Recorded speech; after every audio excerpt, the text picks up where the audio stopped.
The letter from the HOA arrived on a Thursday morning in mid-February, and I knew before opening it that my day was about to get significantly worse.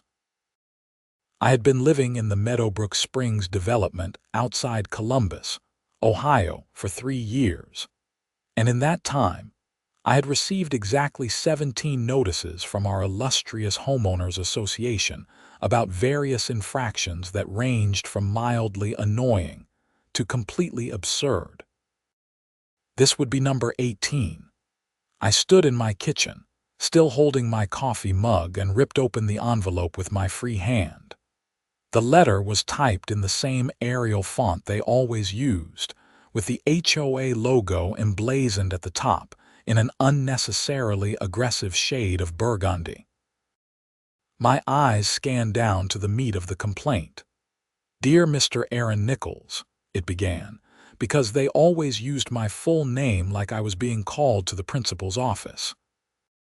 "It has come to the attention of the Meadowbrook Springs Homeowners Association Board that your driveway at 4782 Willow Creek Drive contains unsightly stains that violate Section 7.3 of the Community Guidelines regarding exterior property maintenance. These stains appear to be automotive fluid in nature and detract from the uniform aesthetic our community strives to maintain.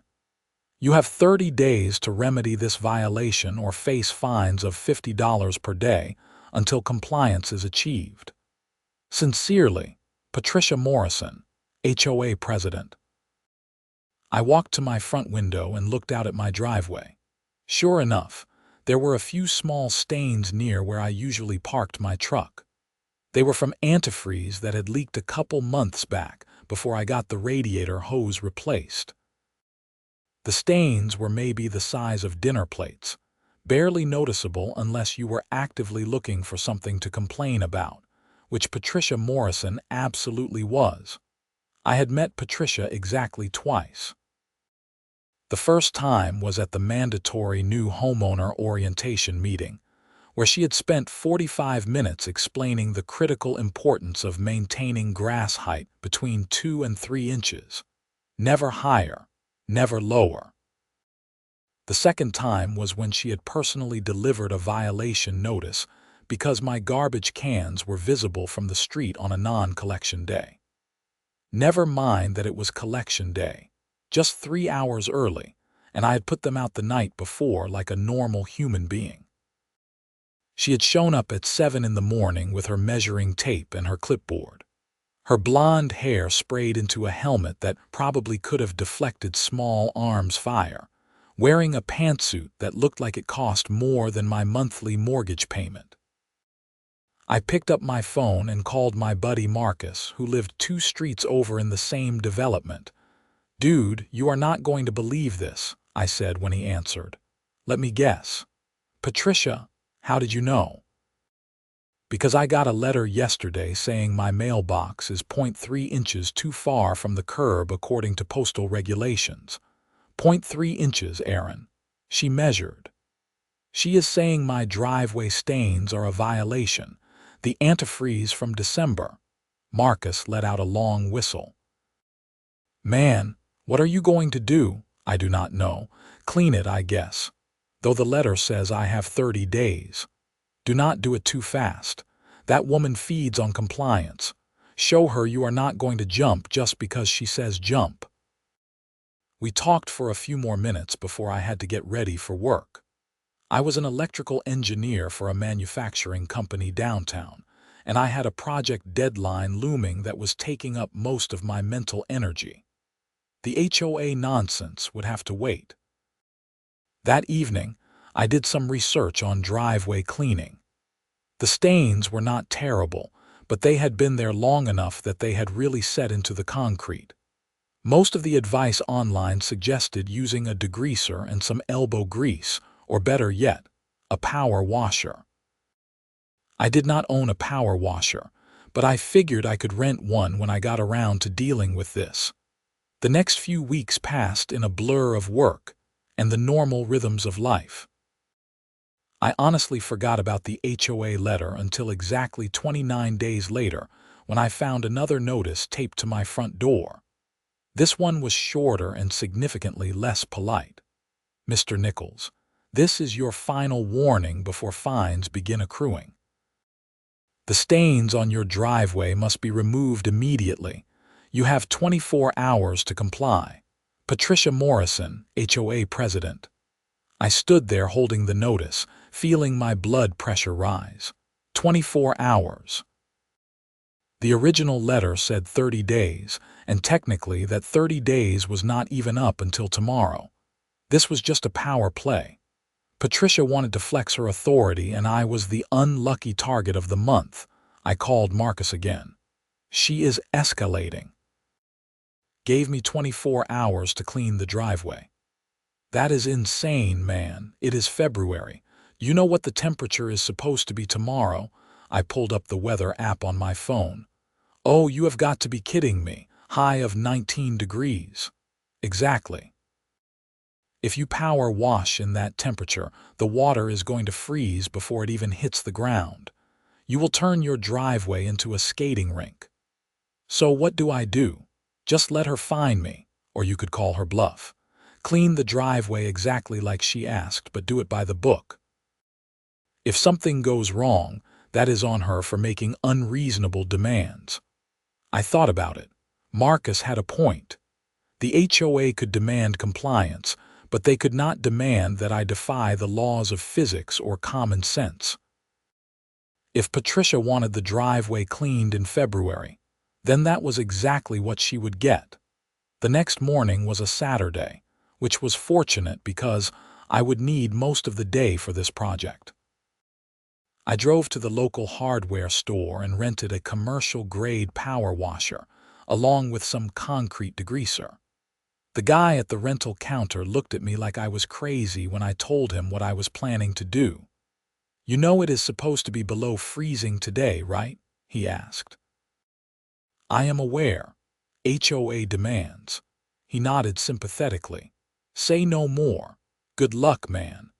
I loaded the power washer into the bed of my truck and headed home.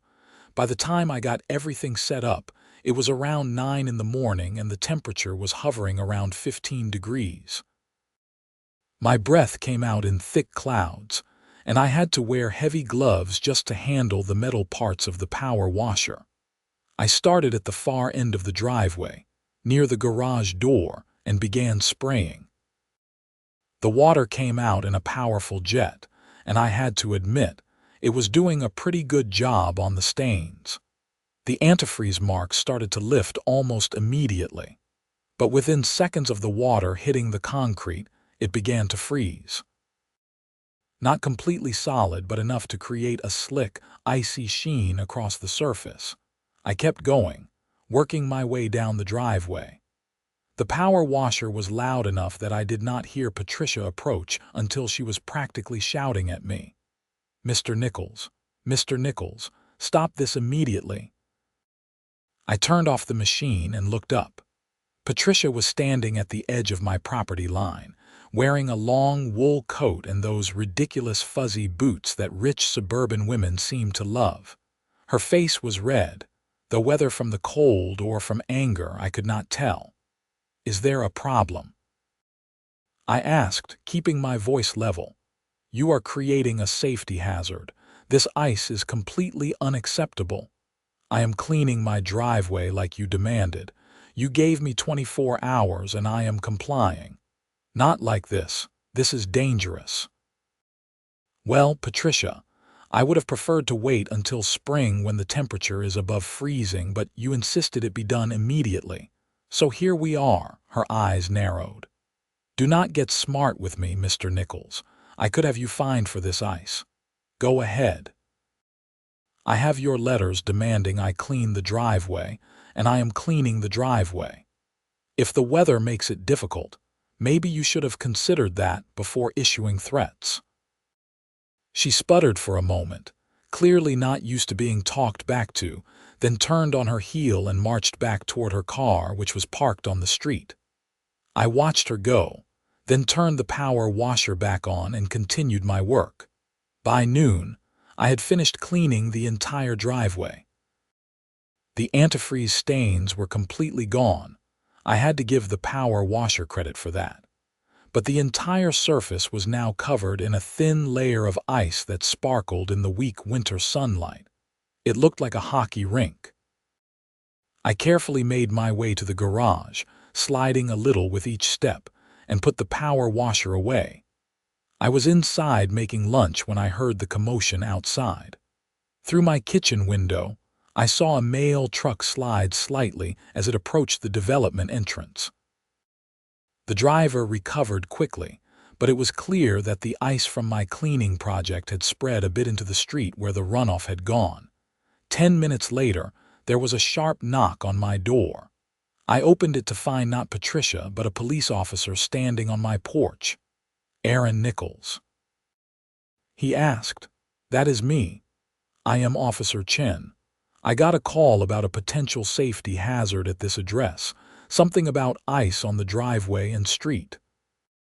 I explained the whole situation, from the HOA letters to Patricia's 24-hour ultimatum to my decision to comply despite the freezing temperatures. Officer Chen listened patiently, occasionally nodding. "You still have those letters from the HOA?" he asked. "I do. Want to see them?" "If you do not mind." I retrieved the letters from my kitchen counter and handed them to him. He read through them both, his expression unreadable. "Okay, here is the situation," he said finally. "Technically, you did create a hazard by allowing water to freeze on a public street. However, I can see that you were responding to what appears to be an unreasonable demand from your HOA. I am not going to cite you, but you need to get some salt or sand out there to make it safe." "Absolutely. I will do it right now." "Good. And Mr. Nichols, I would recommend documenting everything with your HOA. Take pictures, keep all correspondence. I have a feeling this is not going to be the end of it." He was right about that. I spent the next hour spreading salt and sand across my driveway and the small portion of street that had been affected by the runoff. By mid-afternoon, most of the ice had melted, though my driveway now looked like a mess of slush and grit. But at least it was not a safety hazard anymore. On Sunday morning, I found another notice from the HOA. This one was delivered by certified mail, which meant I had to sign for it, which meant Patricia wanted to make absolutely sure I received it. "Mr. Nichols, your actions yesterday created a serious safety hazard for the residents of Meadowbrook Springs. A complaint has been filed, and you are hereby required to attend a hearing before the HOA board on Wednesday, February 24th at 7 p.m. in the community center. Failure to attend will result in automatic fines and possible legal action. Patricia Morrison, HOA President." I read the letter 3 times, feeling a mix of anger and disbelief. She was actually calling a hearing because I had complied with her demands. This was beyond petty. This was vindictive. I called my friend Marcus again, and he suggested I contact a lawyer. "This is getting out of hand," he said. "Patricia has always been a pain, but this is a new level. She is going after you personally. I do not want to pay for a lawyer over some HOA drama." "Then at least talk to someone who knows the laws. Maybe legal aid or something." I spent the rest of Sunday researching Ohio HOA laws and documenting everything that had happened. I took detailed photos of my now clean driveway, saved all the letters from Patricia, and even wrote up a timeline of events. If she wanted to play hardball, I would be ready. Monday at work was a struggle. I could not focus on my engineering projects because my mind kept drifting back to the HOA situation. During lunch, I called a legal aid clinic that offered free consultations. The paralegal I spoke with listened to my story and then gave me some advice. "HOAs have a lot of power in Ohio," she said. "But that power is not unlimited. They have to follow their own bylaws, and they cannot make demands that create safety hazards or violate common sense. The fact that she demanded you clean your driveway in freezing weather could actually be seen as an unreasonable directive. So what should I do at this hearing? Be calm, be factual, and present your documentation. Show that you were trying to comply with their demands and that the problem was caused by the unreasonable deadline, not by any malice or negligence on your part. And if they still try to fine you, you might have grounds to fight it. That made me feel a little better, but not much. I spent the next 2 days preparing for the hearing like I was getting ready for a trial. I printed out copies of all the correspondence, the weather reports for the day I cleaned the driveway, and even found the HOA's own guidelines about reasonable compliance timelines. Wednesday evening arrived too quickly. I drove to the community center, a bland rectangular building near the development entrance that was used for HOA meetings and the occasional neighborhood garage sale. The parking lot was mostly empty except for a few cars I recognized as belonging to the board members. Inside, the main room had been set up with a long table at the front where the board members sat and rows of chairs facing them. It reminded me of every bureaucratic nightmare I had ever imagined.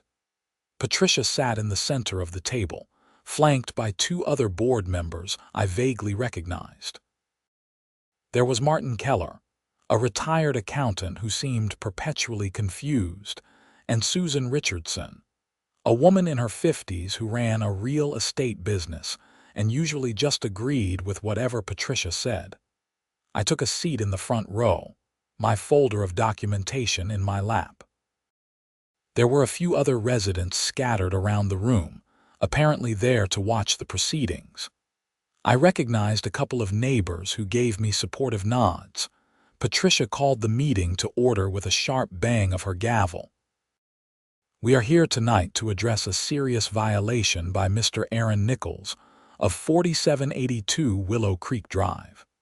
Mr. Nichols created a public safety hazard on February 20th by allowing ice to form on his driveway and the adjacent street. Mr. Nichols, you have the floor to explain yourself. I stood up, taking my folder with me, and approached the table. Thank you. I want to start by providing context for what happened. I handed each board member a copy of my documentation packet. As you can see, I received a letter on February 4th stating that I had 30 days to remove stains from my driveway. Then, on March 4th, I received a second notice giving me 24 hours to comply. Patricia interrupted. The stains were an ongoing violation. We were within our rights to escalate the timeline. Perhaps, but the second notice was issued on February 19th, which was not 30 days after the first notice. And more importantly, the weather forecast for February 20th showed temperatures in the teens. Any reasonable person would know that power washing concrete in those conditions would create ice. Martin Keller spoke up, his voice uncertain. Well, why did you do it then?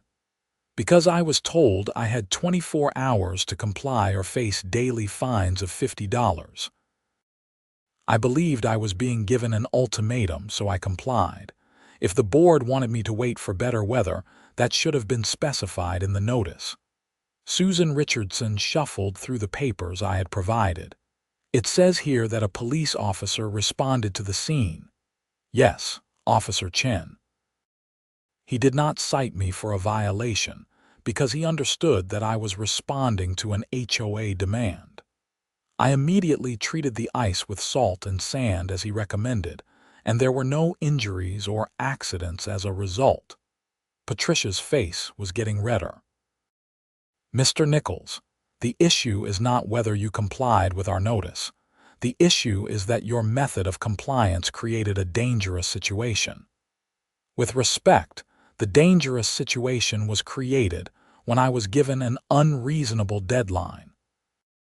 I have included in your packets a copy of the HOA bylaws, specifically Section 12.4, which states that all compliance deadlines must be reasonable and account for practical limitations, including weather and availability of services.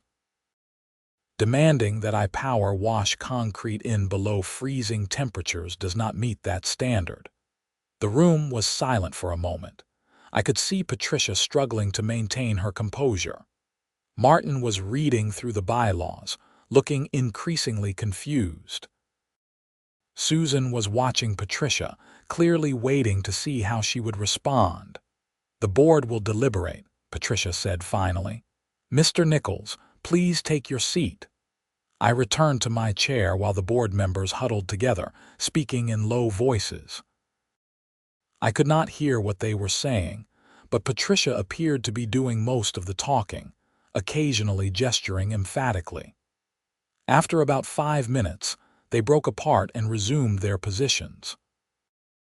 "The board has decided that while Mr. Nichols did create a safety hazard, the circumstances were unusual enough that we will not be imposing fines at this time," Patricia announced. Her voice clipped. "However, Mr. Nichols, you are on notice that any future violations will be dealt with much more seriously. This hearing is adjourned." She banged the gavel again, and the board members started gathering their papers. I felt a wave of relief wash over me. It was not exactly a victory, but at least I was not being fined. As I was leaving, one of the neighbors who had been watching approached me. "Hey, good job in there. Patricia needed to be taken down a peg. Thanks. I just hope this is the end of it. Do not count on it." That woman holds grudges like nobody I have ever seen. The neighbor was named David, and he told me he had been battling with the HOA for months over the color of his front door, which was apparently a half shade off from the approved palette. We commiserated for a few minutes before heading to our respective cars. I thought maybe the neighbor was wrong. Maybe Patricia would back off and find someone else to harass, but I should have known better. 2 weeks later, I got another notice.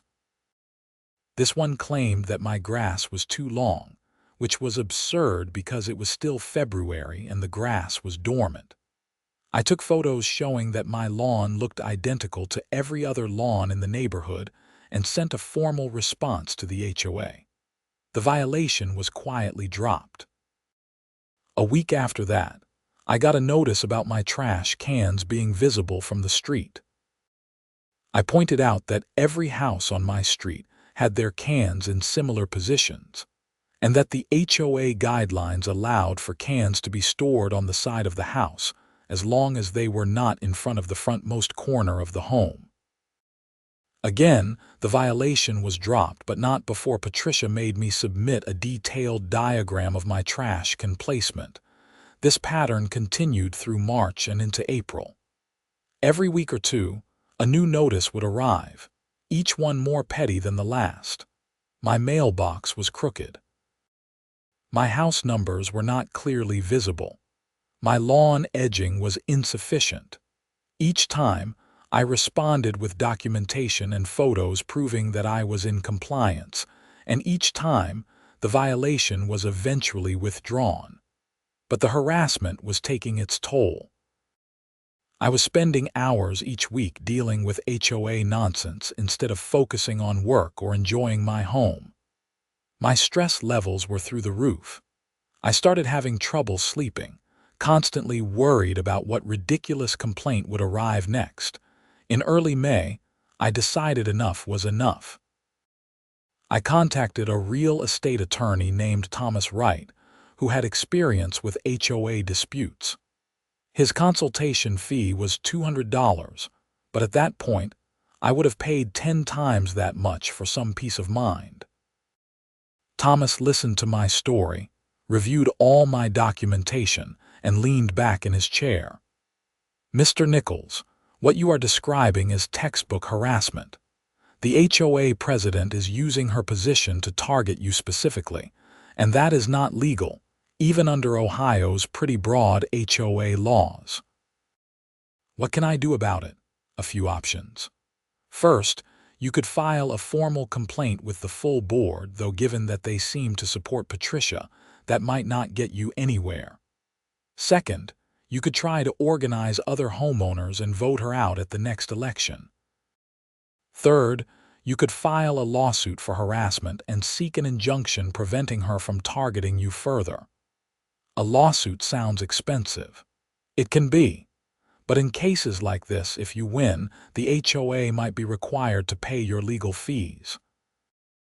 And sometimes just the threat of a lawsuit is enough to make people back off. I thought about it. Let me try the complaint route first. If that does not work, we can talk about legal action.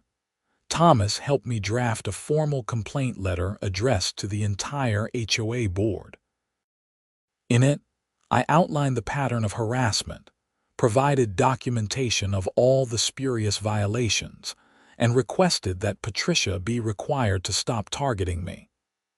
I also requested that the board review Patricia's conduct to determine if she had violated her fiduciary duty to the homeowners.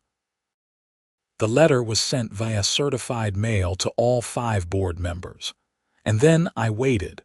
1 week passed with no response. Then 2 weeks. I was starting to think that my complaint had been ignored when I received a call from Martin Keller, the board member who had seemed confused during my hearing. "Mr. Nichols, this is Martin Keller from the HOA board. I wanted to talk to you about your complaint letter." "Okay, I am listening. Look, I will be honest with you. I have been on this board for 3 years, and I mostly just go along with whatever Patricia says because she seems to know what she is doing. But after reading your letter and looking back at all the notices you have received, I am starting to think maybe she has been overstepping." This was promising. "I appreciate you saying that. Do you think the board will take any action?" I cannot speak for everyone, but I have talked to a couple of the other members and there is some concern. Patricia has been president for 5 years, and she runs things with an iron fist. Some people think that is what we need to keep the community looking good, but others are starting to wonder if maybe she has too much power. So, what happens next? We are going to have a special board meeting next week to discuss your complaint. You are welcome to attend if you want, though you would not have speaking rights since it is a closed session, but we will send you a summary of what is decided." I thanked Martin and hung up, feeling cautiously optimistic. Maybe the board would rein Patricia in. Maybe I could finally live in peace. The special board meeting was held on a Tuesday evening. I was not allowed to attend, so I spent the evening anxiously checking my phone and trying to distract myself with television. Around 9 p.m., I got an email from Martin. "Dear Mr. Nichols, the board has reviewed your complaint and has determined that while some of the violations issued to you were appropriate, others may have been excessive. Moving forward, all violation notices must be approved by a majority of the board before being sent to homeowners. Additionally, Patricia Morrison has been formally reminded of the need to apply rules consistently across all residents. We hope this resolves your concerns. Sincerely, Martin Keller, board member." It was not exactly the decisive action I had hoped for, but it was something. At least now Patricia could not unilaterally send me violations without getting approval from the other board members first. For a few weeks, things were quiet. I did not receive any new notices, and I started to relax a little. I even began to enjoy my home again, spending time in my yard and fixing up a few things that I had been neglecting while dealing with all the HOA drama. Then, in late May, I noticed something odd. I came home from work one evening to find that someone had walked through my yard. There were footprints in the mulch around my flower beds, and it looked like someone had been examining my exterior walls closely. I could not prove anything, but I had a strong suspicion about who it might have been. The next day, I installed a doorbell camera. If Patricia or anyone else was going to come snooping around my property, I wanted evidence of it. 2 days later, my suspicions were confirmed. I was at work when my phone buzzed with an alert from the doorbell camera. I pulled up the app and saw Patricia standing on my front porch, clipboard in hand, taking photos of my house with her phone. She walked around to the side yard where the camera could not see and stayed there for several minutes before returning to her car and driving away. That evening, sure enough, there was a new violation notice taped to my door. This one claimed that I had an unauthorized storage container visible from the street. I was baffled until I realized she was referring to a small plastic bin I kept on the side of my house for storing gardening supplies. It was not visible from the street at all unless you were standing in my side yard, which was exactly where Patricia had been trespassing. I downloaded the footage from my doorbell camera and sent it along with my response to the violation notice to all 5 board members. In my email, I pointed out that Patricia had been on my property without permission, that the storage bin was not visible from any public area, and that this was yet another example of targeted harassment. This time, the response was much quicker. Within 2 days, I received a call from Susan Richardson, the real estate agent on the board. "Mr. Nichols, I owe you an apology. I have been on this board for 2 years and I have basically let Patricia run the show because I am busy with my business and did not want to deal with the drama. But what she did at your property was over the line. We had a phone meeting last night and the board voted 3-2 to remove Patricia as president. I was stunned. Really? That is incredible. She is not happy about it, and she is still on the board as a regular member, but she does not have unilateral authority anymore. Martin is going to be the new president, at least until the annual election in September. He is not perfect, but he is fair, and he is not going to harass people over nonsense. Thank you, Susan. Seriously, thank you. Just to warn you, Patricia is probably going to make your life difficult for a while. She does not take losing well. But at least now she has to go through proper channels, and the rest of us will be watching." Susan was right about Patricia not taking it well. Over the next few weeks, I noticed her driving past my house more frequently, always slowing down as if looking for violations. But without the authority to issue notices on her own, there was not much she could do. Then things took a turn I did not expect. In mid-June, I got home from work to find that my mailbox had been knocked over. It was not just tipped over, it had been completely demolished, like someone had taken a baseball bat to it. I called the police to file a report, and Officer Chen showed up to take my statement. "Any idea who might have done this?" he asked. "I have suspicions, but no proof." "Let me guess." "Your HOA president, former president actually, but yes." Officer Chen looked at the destroyed mailbox and shook his head. "I remember you from the ice thing back in February. This is the same woman." "Yeah, Patricia Morrison." "Well, vandalism is a crime even if it is just a mailbox. But without evidence, there is not much I can do. I would recommend installing more cameras if you can." I took his advice and installed 2 more cameras covering the front of my property.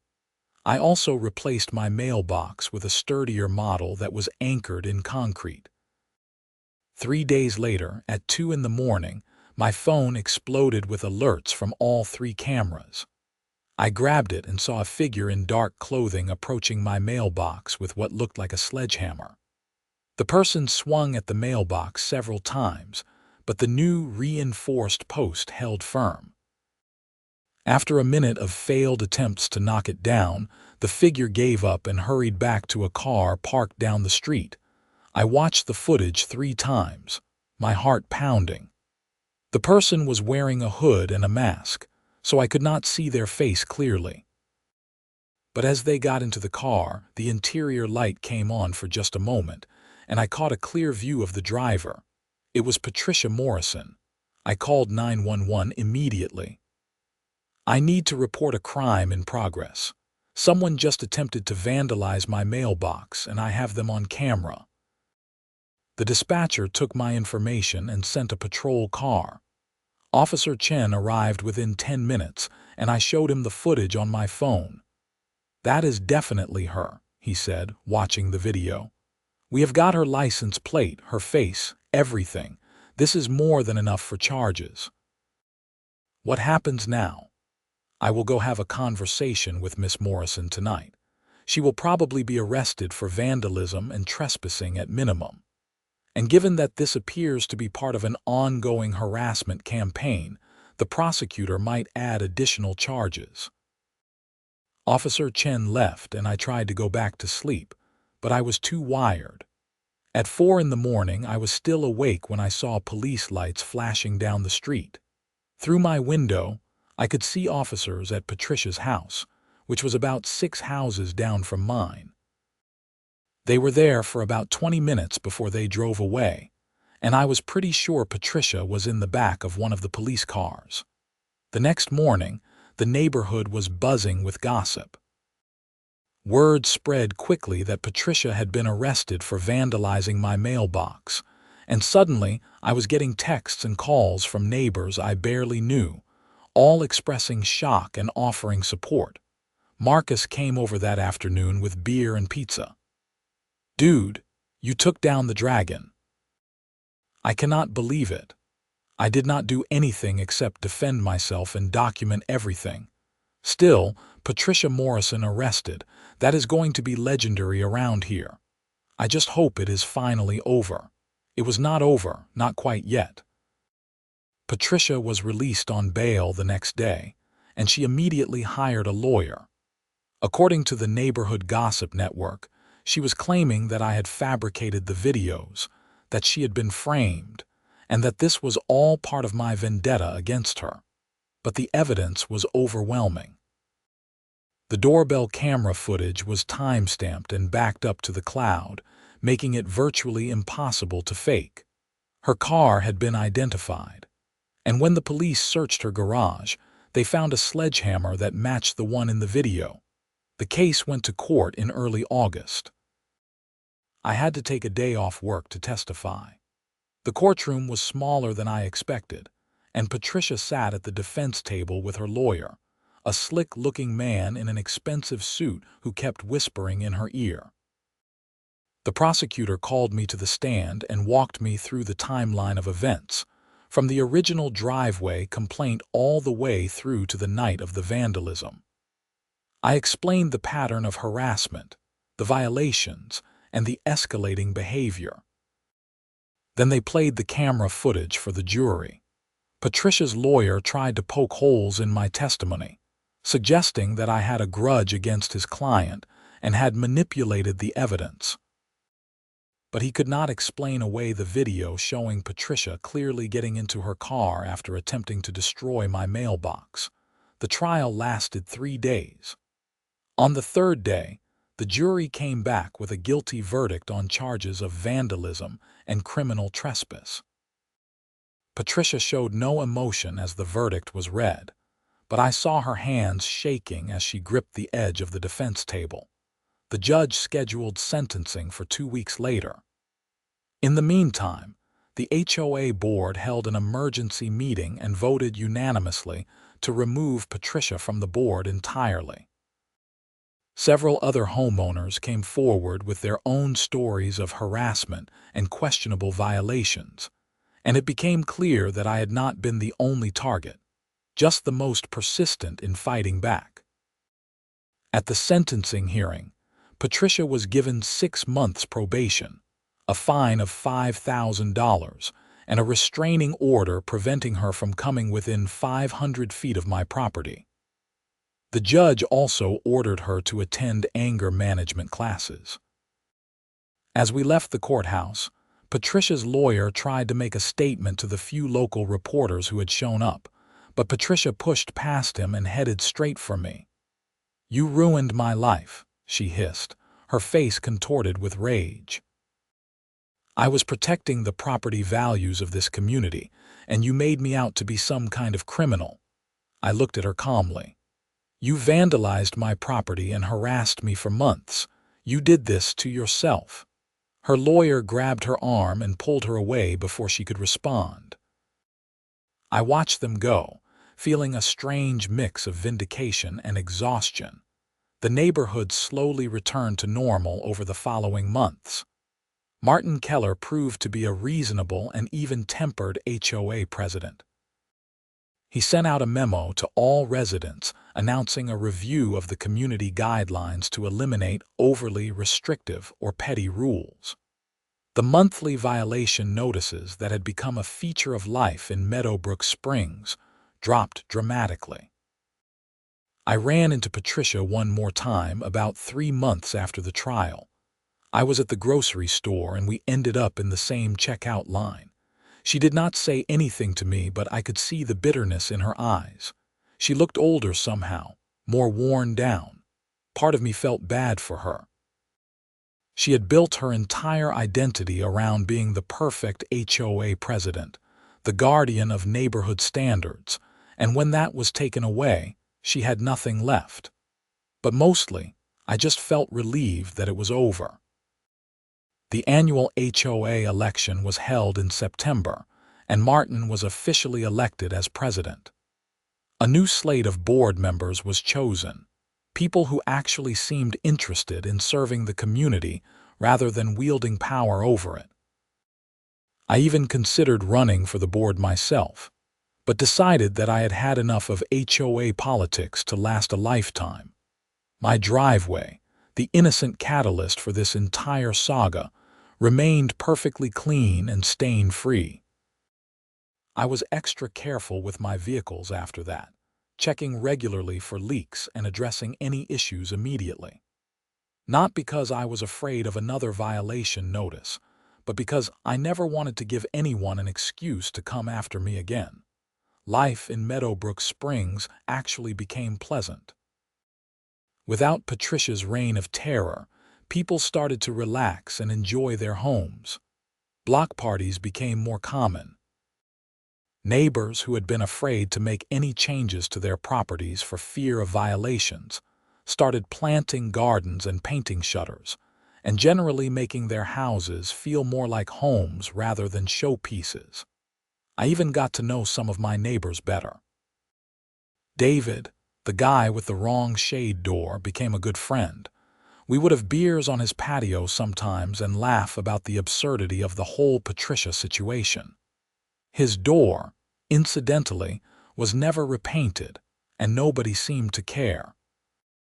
In October, I got an unexpected call from Thomas Wright, the attorney I had consulted months earlier. "Mr. Nichols, I wanted to let you know that I have been contacted by 3 other homeowners in your development who are dealing with violations issued by Patricia Morrison before she was removed from the board. They are thinking about filing a class action lawsuit against her personally and against the HOA for enabling her behavior. Would you be interested in joining?" I thought about it for a moment. Part of me wanted to just move on and put the whole thing behind me. But another part of me recognized that Patricia had hurt a lot of people, and they deserved justice too. "What would be involved?" I asked. "Mainly just providing testimony and documentation, which you already have plenty of. The goal would be to recover any fines that were improperly assessed and to get compensation for the stress and harassment. It would also send a message that this kind of behavior is not acceptable." "All right, I am in." The lawsuit was filed in November. By December, more than a dozen homeowners had joined. The HOA's insurance company got involved, and there were settlement negotiations. In the end, the HOA agreed to refund all fines that had been assessed during Patricia's tenure as president, and to pay each plaintiff $5,000 in damages. Patricia personally was required to pay an additional $10,000 to be divided among the plaintiffs. When the settlement check arrived in January, almost a full year after this whole nightmare started, I stared at it for a long time. The money was nice, but what meant more to me was the principle of it. We had stood up to a bully and we had won. I used part of the settlement money to take a vacation to Florida. It was the middle of winter, and I needed some warmth and sunshine after everything I had been through. I spent a week on the beach, reading books and not thinking about HOA regulations or violation notices, or any of the drama that had consumed so much of my life. When I got back to Ohio, there was a letter waiting for me from the HOA. For a split second, my stomach dropped, and I felt that old anxiety creeping back. But when I opened it, I found that it was just a newsletter announcing upcoming community events and reminding residents about spring yard cleanup guidelines in very reasonable, non-threatening language. I laughed and tossed it on my kitchen counter. It was a small thing, but it symbolized how much had changed. Spring came early that year. By March, the weather was warm enough that I could start working on my yard without worrying about everything freezing. I planted some new shrubs, added mulch to the flower beds, and even repainted my garage door, which had been looking a bit shabby. Nobody sent me a violation notice. Nobody measured my grass or inspected my property without permission. I was just a guy maintaining his home, like millions of other homeowners across America. One afternoon in April, I was mowing my lawn when a moving truck pulled up to Patricia's house. I watched from behind my mower as furniture and boxes were loaded up. Patricia emerged from the house looking tired and defeated. She glanced in my direction once and our eyes met for just a moment. Then she got into her car and drove away, following the moving truck out of the neighborhood. I never saw her again. Marcus came over that evening and we sat on my porch drinking beer and watching the sunset. "So Patricia finally left," he said. "Yep, I saw her moving out today." "How do you feel about that?" I thought about it. "Mostly just glad it is over. I do not hate her or anything. I think she was just someone who got a little bit of power and let it go to her head." "That is pretty magnanimous of you, considering she tried to ruin your life." "She did not try to ruin my life. She tried to control it, and when I refused to be controlled, she escalated. But in the end, I am fine. My house is fine, and she is the one who had to leave." We sat in comfortable silence for a while, watching the neighborhood kids play in the street. A couple walked by with their dog and waved. Life in Meadowbrook Springs had become what it should have been all along. A normal suburban community where people just lived their lives. The following September, I attended my first annual HOA meeting since the initial hearing about the driveway ice. The turnout was much larger than usual, probably because people actually felt like their voices would be heard now. Martin Keller gave a report on the year's activities, the finances, and some proposed updates to the community guidelines. One of the proposals was to eliminate the rule about driveway stains being a violation unless they were severe and ongoing. There was a unanimous vote in favor. As the meeting wrapped up, several people came up to me to shake my hand and thank me for standing up to Patricia. "You changed this place," one older woman told me. "Before, everyone was afraid to even breathe wrong because of that woman. Now we can actually enjoy living here." I appreciated the sentiment, but I did not think of myself as some kind of hero. I was just someone who refused to be bullied and who happened to have good documentation skills and a stubborn streak. As I drove home that night, I thought about everything that had happened over the past year and a half.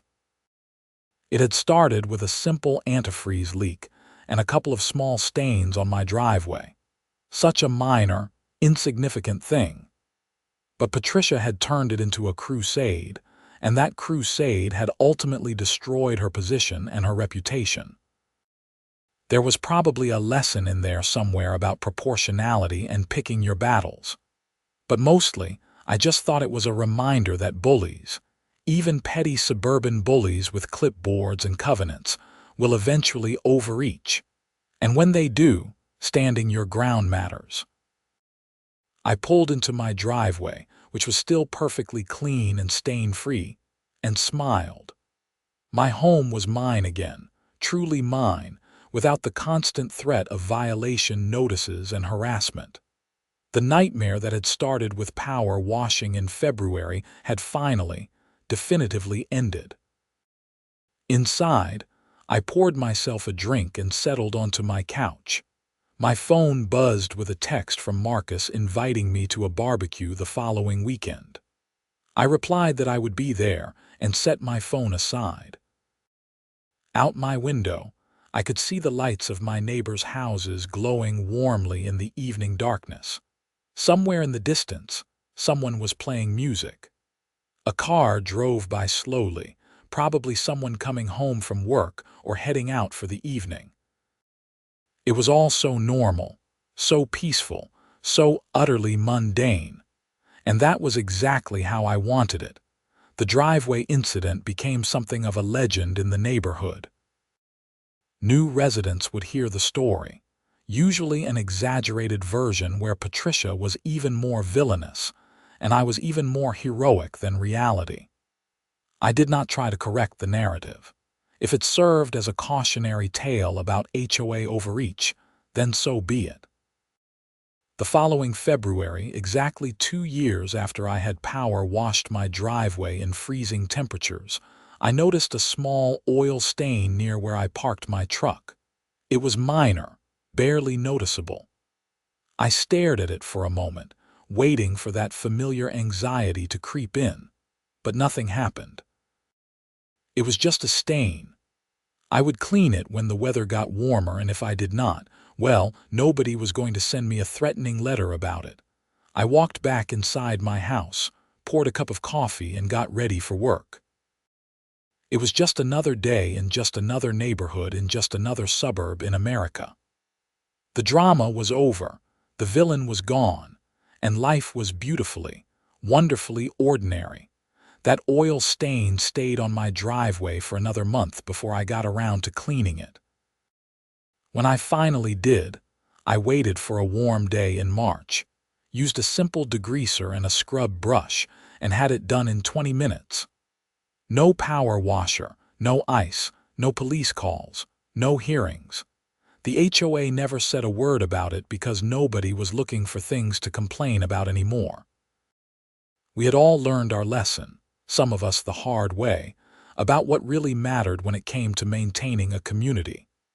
And my driveway, that infamous battleground where this whole saga began, remained clean and drama-free, exactly as it should have been from the start.